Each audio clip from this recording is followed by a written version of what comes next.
ঠাইখনৰ নাম দক্ষিণ ভোমৰাগুৰি। কি হৈছে? দক্ষিণ ভোমৰাগুৰি গাঁও। কি হৈছে ইয়াত?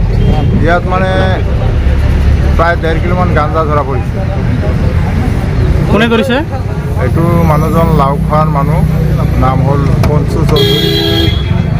পঞ্চু চৌধুৰী। হয়। পঞ্চু কি ক'লে? পঞ্চু চৌধুৰী। পঞ্চু চৌধুৰী।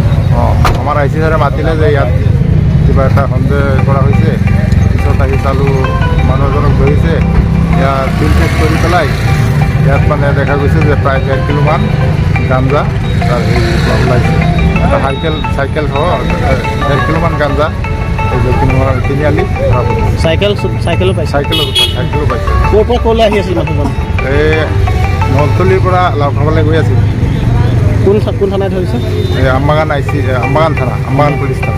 আপুনি কোন হয়? আপুনি মই চৰকাৰী গাঁও প্ৰধান হওঁ এই দক্ষিণ ভোমৰাগুৰি গাঁৱৰ। ঠিক আছে হ'ব।